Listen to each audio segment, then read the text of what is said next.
Now let's have a look at some of the typical problems you'll find with a metal roof. In the old days, 35 to 40 years ago plus, they used to actually lap the sheets. These days they run them long run from top to bottom, but your older roofs you'll find that they actually overlap in the middle. It's very common that this will rust out. Quite simply, moisture gets in the laps.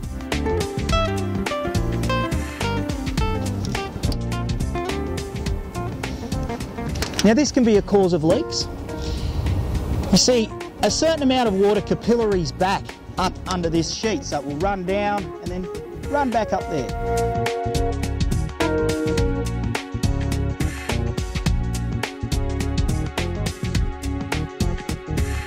Plus the fact that you get condensation building up under there. If there are any rust holes, it could be a cause of leaks. Another common problem with metal roofs is that the nails come loose. Quite obviously, the nails are the security for the roof. When we have loose nails, we normally replace them with these. This is called a Tek screw. And the reason we use these is because, unlike nails, they won't work themselves loose again, and they have a neoprene seal which waterproofs the roof. Now the next problem we're going to look at with a metal roof is the scribing. What I mean by scribing is where the roof installer has cut the ridge and the hip capping out to the contours of the sheets. This needs to be nice and snug, very small gaps. When you get big gaps there, it's an area where with blowback, say in a big storm, if water was to drive in sideways, it can actually get up under there, and if the sheets aren't turned up well enough, can actually enter into the roof cavity. So you need to make sure that they're all nice and snug.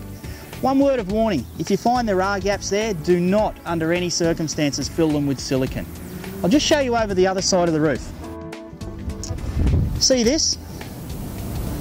The owner of this home's actually filled up the gaps with silicone. That's the worst thing you can do. You see, if that silicone was to get even a pinhole where water can run in behind it, you'll find that the water will build up and spill inside the ceiling. There actually does need to be a small gap under the ridge or the hip capping.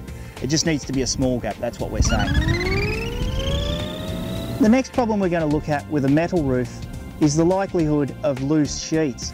Now this particular roof here, all the sheets are nice and tight, but it is quite common with a roof of say 35 to 40 years plus that the nails have come loose and the sheets can actually be lifting up. That is the worst problem you can have with a metal roof.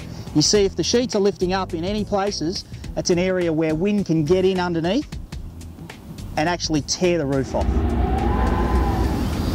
Now we come to the most common cause of leaks on any kind of roof, which is right here.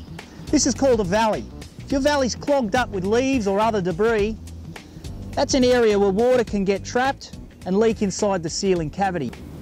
This needs to be spotless so that the water can run freely down into the gutter. Speaking of gutters, quite obviously you need to make sure that they're clean of debris. Also, if we have a look at these ones here, they're quite rusty. If there's significant rust in your gutters, it might be time to change them. And by the way, just one more thing about metal roofs. If you do find any of the problems we've been talking about, please avoid doing this. Shortly, we're going to show you the right way to rectify these problems. Now, with a roof this bad, ideally you'd replace it. However, this particular client's budget didn't allow for that, and indeed if your budget doesn't allow for that, you might want to consider a roof restoration.